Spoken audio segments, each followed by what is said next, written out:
जय हिंद मित्रों, आप सभी का अग्निवेश फ्री एकेडमी में हार्दिक स्वागत है। मित्रों, अगर आप नए हैं तो सबसे पहले चैनल को लाइक एवं सब्सक्राइब कर दें और अपने मित्रों में अधिक से अधिक शेयर कर दें। आज की क्लास मध्यकाल से दूसरी क्लास होगी और इसमें आज हम गुलाम वंश के बारे में बात करेंगे। सल्तनत काल का जो पहला वंश है वो गुलाम वंश है। गुलाम वंश के बारे में हम आज बात करेंगे। तो आइए हम टॉपिक को स्टार्ट करते हैं।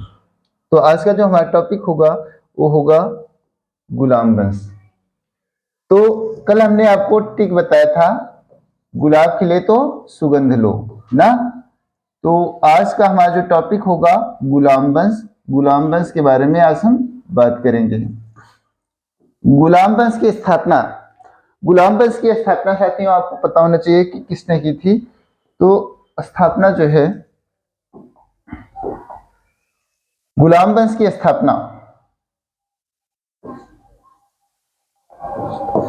स्थापना स्थापना किसने की? तो स्थापना जो है 1206 ईस्वी में, 1206 ईस्वी में इसकी स्थापना हुई थी। संस्थापक कौन था? तो संस्थापक जो था इसका,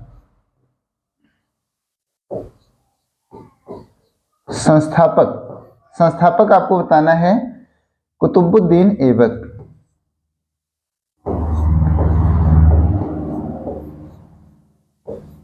कुतुबुद्दीन ऐबक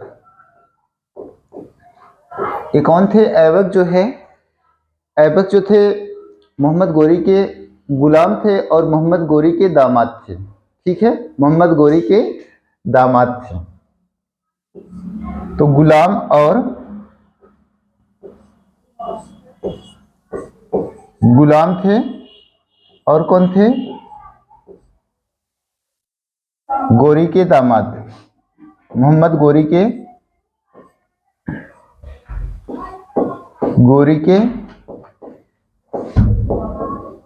दामाद थे।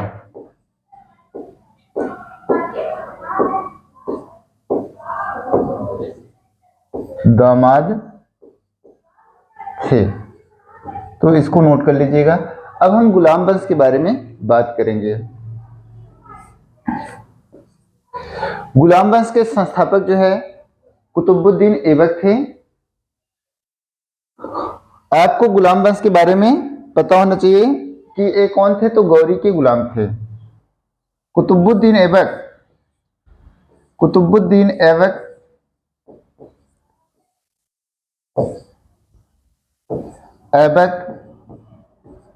मोहम्मद गोरी के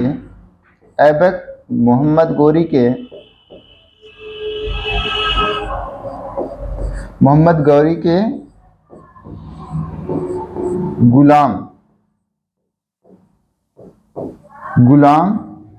एवं गौरी का दामाद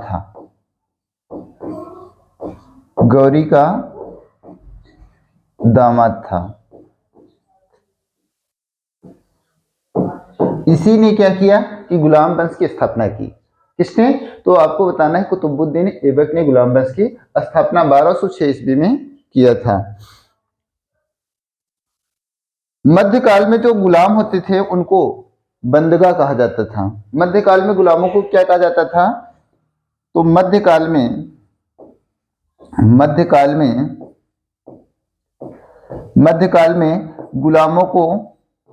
गुलामों को बंदगा कहा जाता था। बंदगा कहा जाता था, ये पता होना चाहिए। कहा जाता था। आगे इसके बारे में और जानकारियां हम लेते हैं। कुतुबुद्दीन ऐबक को लाख बख्श भी कहा जाता है। लाख बख्श। तो कुतुबुद्दीन ऐबक को क्या कहा जाता है? आपको पता होना चाहिए, लाख बख्श कहा जाता है।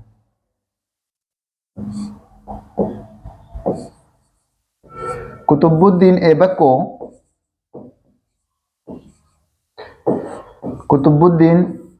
को क्या कहा जाता है? लाख बख्श। ऐबक को लाख बख्श कहा जाता है। लाख बख्श मतलब होता है लाखों का दान देने वाला। लाख बख्श, लाख बख्श मतलब होता है लाखों का दान देने वाला। लाखों का दान देने वाला, लाखों का दान देने वाला। डीपली हम नहीं जा रहे हैं। आपको पता होना चाहिए कि जो कुतुबुद्दीन था, इसको जो है बाजार से गोरी ने खरीदा था। तो सारी कहानी जो है आपको हम नहीं बताएंगे, क्योंकि आप में डीपली नहीं पूछा जाएगा। आपको जो हम आपको पढ़ा रहे हैं अग्निवीर के लिए, वो आपके लिए बहुत ही इंपॉर्टेंट होने जा रहा है। तो दिल्ली में कुव्वत उल इस्लाम, कुव्वत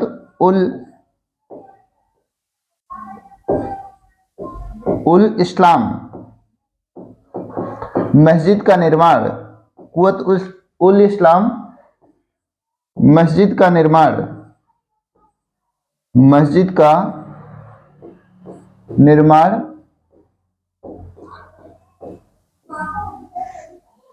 ऐबक ने करवाया। ऐबक ने करवाया। एक काम ये हो गया कि इन्होंने कुव्वत उल इस्लाम मस्जिद का निर्माण करवाया। अगर आपसे पूछ लिया जाए कुव्वत उल इस्लाम मस्जिद कहाँ पर है, तो आपको बताना दिल्ली है। और किसने करवाया? तो ऐबक। 3 क्वेश्चन एक ही लाइन से बन रहे हैं। पहला तो आपको कहाँ पर है, तो आपको बताना है दिल्ली में। और किसने बनवाया? तो ऐबक ने। कौन सी मस्जिद थी? तो कुव्वत उल इस्लाम मस्जिद थी। 3 क्वेश्चन यहां से बन रहे हैं। उसके बाद कुतुबुद्दीन ऐबक ने, कुतुबुद्दीन ऐबक ने, कुतुबुद्दीन ऐबक ने,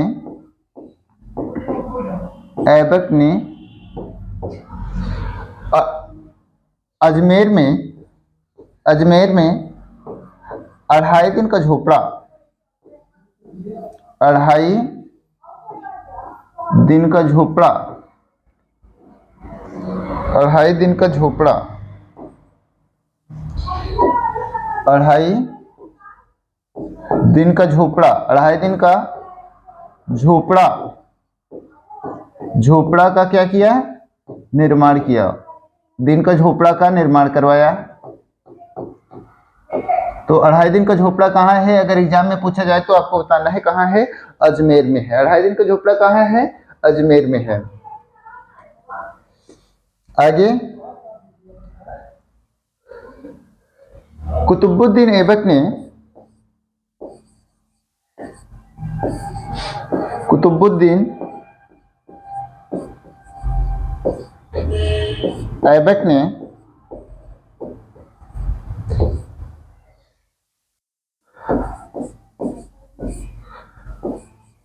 कुतुब मीनार की, कुतुब मीनार का निर्माण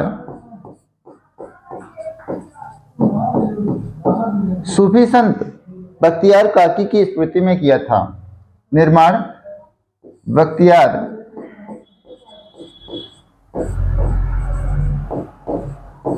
काकी की स्मृति में, काकी की स्मृति में, स्मृति में दिल्ली में करवाया। दिल्ली में करवाया।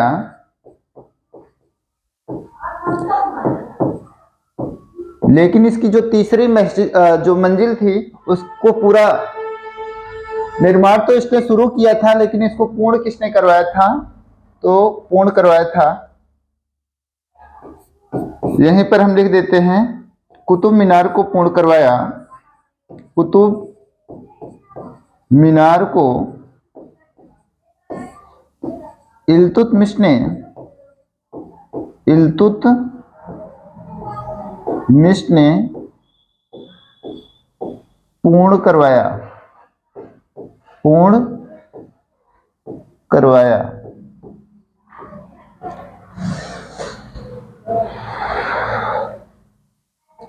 मध्यकाल का एकमात्र ऐसा शासक था जो चौगान खेलते समय, एग्जाम में पूछा जाता है कि मध्यकाल का कौन सा ऐसा शासक था जो चौगान या पोलो खेलते समय घोड़े से गिर करके जो है उसकी मृत्यु हो गई थी। तो आपको पता होना चाहिए मध्यकाल का शासक कुतुबुद्दीन ऐबक, कुतुबुद्दीन ऐबक चौगान खेलते समय, चौगान ब्रैकेट में आप लिख लीजिएगा पोलो, चौगान या पोलो खेलते समय, खेलते समय घोड़े से गिरकर, घोड़े से गिरकर, घोड़े से गिरकर इसकी मृत्यु हो गई। इसकी मृत्यु 1210 ईस्वी में, 1210 ईस्वी में हो गई। इसके बेटे का नाम क्या था? इसका उत्तराधिकारी जो हुआ आराम साहब हुआ। तो बेटे का नाम क्या था? ऐबक का उत्तराधिकारी, ऐबक का उत्तराधिकारी, उत्तराधिकारी, ऐबक का उत्तराधिकारी, ऐबक का उत्तराधिकारी आराम शाह हुआ, आराम शाह हुआ, जो 8 महीने तक, जो 8 महीने तक क्या किया था? महीने तक शासन किया था। 8 महीने तक क्या किया था? शासन किया था। और यह एक अयोग्य शासक था। क्या था? अयोग्य शासक था आराम शाह। इसलिए इसके जीजा ने, इसके जीजा कौन थे? तो इसके जो जीजा थे वो इल्तुतमिश थे। कौन थे? इल्तुतमिश थे।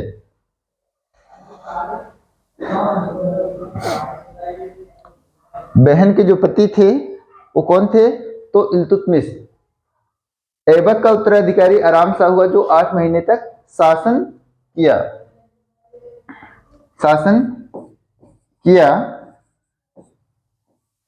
इसकी हत्या, इसकी हत्या 1211 में, 1211 ईस्वी में इसकी बहनोई, इसकी बहनोई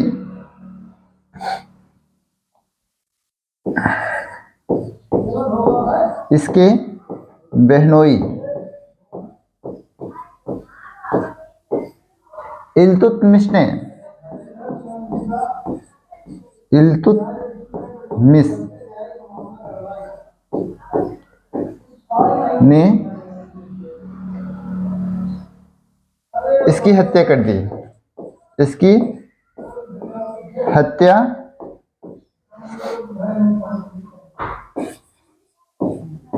कर दी।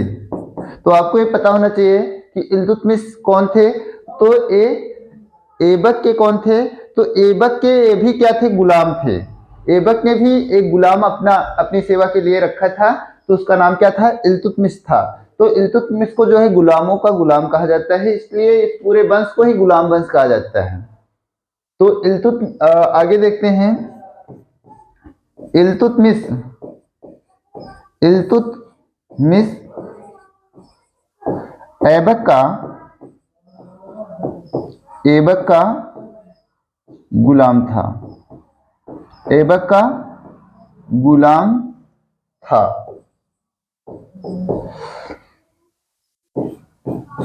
और इल्तुतमिश कौन था? तो हमने बताया कि इनका दामाद भी था। यहीं पर लिख लो, इल्तुतमिश ऐबक का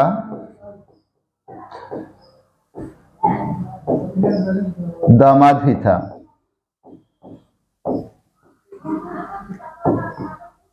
तो इसमें अक्सर आप देखोगे कि कोई ना कोई दामाद वगैरह ऐसे बनके ही जो है शासन किए हैं। आगे यहीं पर एक और लिख लीजिए, ऐबक का सहायक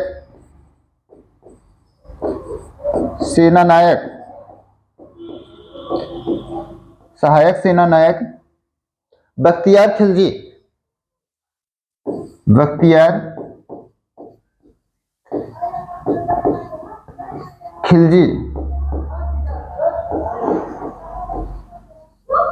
बख्तियार खिलजी ने नालंदा विश्वविद्यालय को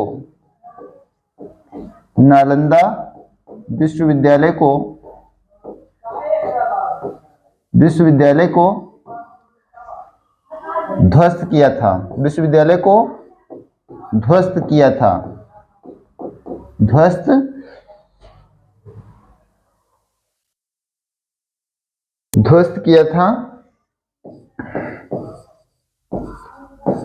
किया था। और आपको पता होना चाहिए नालंदा विश्वविद्यालय कहाँ है। तो नालंदा विश्वविद्यालय बिहार में था और उसकी स्थापना कुमारगुप्त ने की थी। तो नोट कर लीजिएगा यहीं पर, नोट NOTE नोट लगा करके नालंदा विश्वविद्यालय नालंदा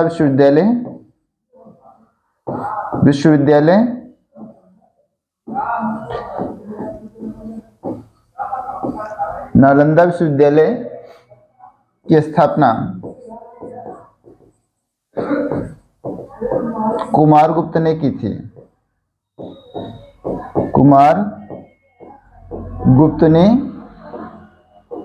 थी। यह बिहार राज्य में था।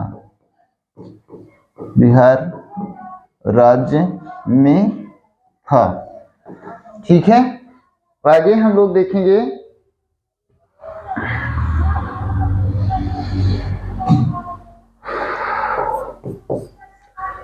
तो आगे हम लोग देख लेते हैं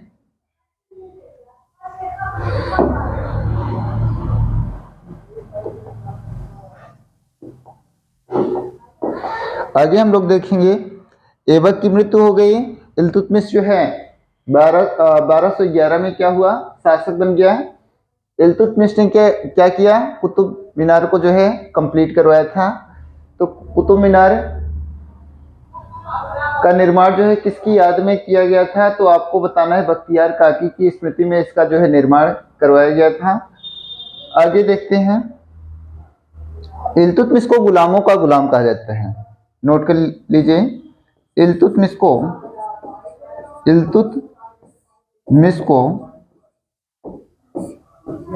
गुलामों का गुलाम कहा जाता है।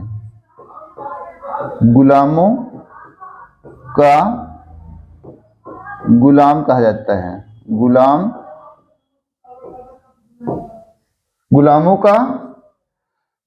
कहा जाता है। नोट करते चलिएगा, कॉपी अपनी कंप्लीट कर लीजिएगा, बार बार रिवाइज करते चलिएगा। आगे इनके बारे में, इल्तुतमिश जो है इल्बरी तुर्क था। तो इल्तुतमिश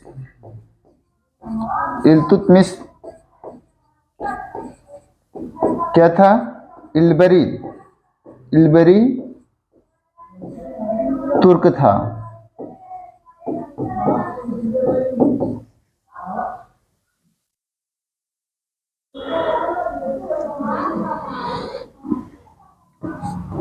आगे इल्तुतमिश ने बगदाद के खलीफा से सुल्तान पद की मान्यता प्राप्त की थी। इल्तुतमिश ने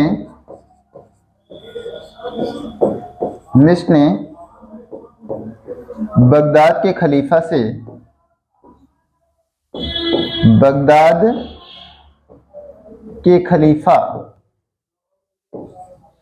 बगदाद के खलीफा से, खलीफा, खलीफा कौन होते हैं? धर्मगुरु।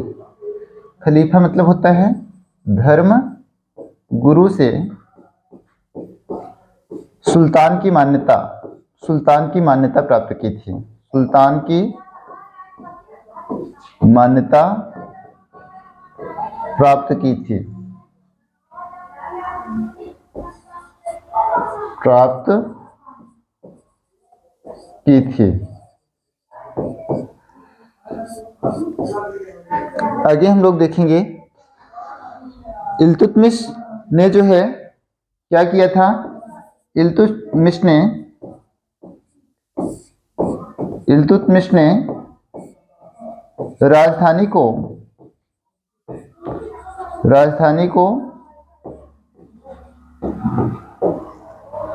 राजधानी को लाहौर से दिल्ली हस्तांतरित किया था। लाहौर से दिल्ली को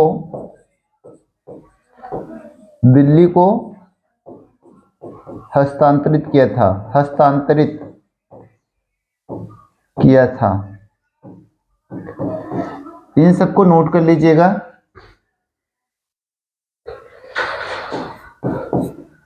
आगे इन्होंने और कुछ काम किया था, तो इन्होंने एकता प्रथा चलाई थी। एकता प्रथा की शुरुआत किसने? तो इल्तुतमिश ने। इन्होंने दीवान ए बंदगान विभाग की स्थापना, दीवान ए बंदगान विभाग,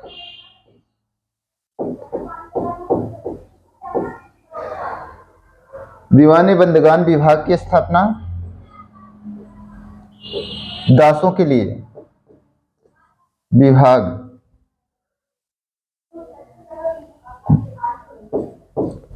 दीवान ए खैरात विभाग, दीवान ए खैरात विभाग की स्थापना,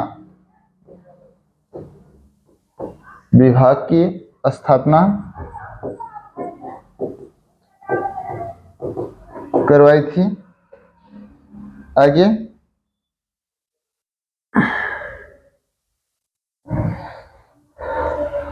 आगे इन्होंने इल्तुतमिश ने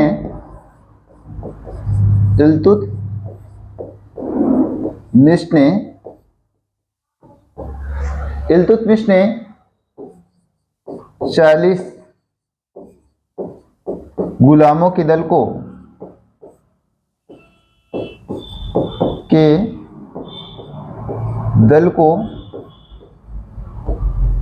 चालीसा दल का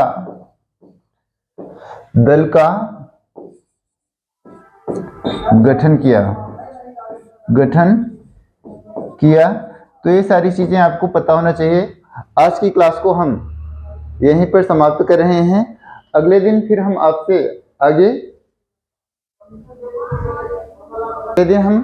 पढ़ाएंगे। ठीक।